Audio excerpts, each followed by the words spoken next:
Construct minimal DFA or alphabets A, B for language L, where the string length when divided by 4 gives remainder 1.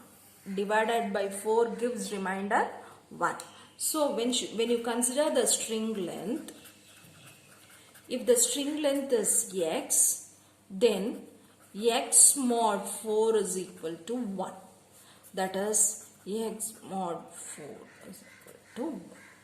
So my language will contain strings such as A, B, string length with 1 is over, then it will have the length as 1, 5, 9, etc. Since it is x mod 4 is 1, we will have 1, 5, 9, etc. So here I have A, B, next I will be having with string length 5. So it goes on like this. So it is uncountable, and so it is an infinite language. Now we go for the construction of DFA.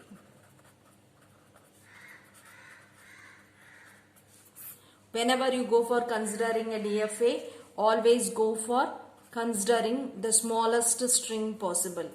Consider the smallest string possible. It might be A or B, whatever it might be. So it can either take A as input or either B as input. So now this is my initial state Q0. It accepts either A or B. It reaches Q1, which is the final state. Now when I extend this for other strings, so let me consider an example with this itself. A, B, A, B, A. Okay, now I have taken this A as input. Here I go for considering this B. Here I can have A or B, whatever it might be. So I have considered the second alphabet. Now I go for moving on with the third alphabet. So it is A, B here. Now it is fourth and then fifth. So when I come across here, I can go for fourth alphabet here. So when I encounter a fifth alphabet, it will move to the final state. Since it is a minimal DFA, you have to minimize your states. So whenever I come across Q0, I take A or B as input. If the string length is 1, it will reach the final state. Now next, the string length is 5. So from Q0, it takes either A or B as input and moves to the state Q2. Then from Q2, it takes A or B as input and it moves to the state Q3. So when it reaches Q3, after this it has to accept 2 more inputs and reach the final state. So I am moving for the fourth input, I am moving to the state Q0, so that when I receive the fifth input, I will reach the final state here. So here, when I take an input A or B, I reach the state Q0 and then I move to Q1, which is the final state after accepting the fifth input A or B. Now let us check for completeness in this DFA. Q0 accepts A and B, both the alphabets. Q1 accepts A and B, both the alphabets. Q2, Q3. So all the state accepts all the alphabets. So it is a complete DFA.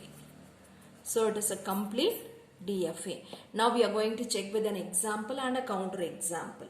Okay, now let us take an example BA, BA, B. Okay, now my Q0 accepts B. My Q0 accepts B and it moves to the state Q1. At Q1 it accepts A. So at Q1 it accepts A.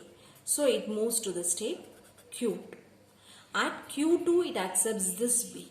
So at Q2 it accepts B. It moves to the state Q3. Now at Q3 it accepts this A. At Q3 it accepts A. So when it accepts an A, it moves to the state Q0. Either it is A or B, it moves to the state Q0. So I move on to the state Q0.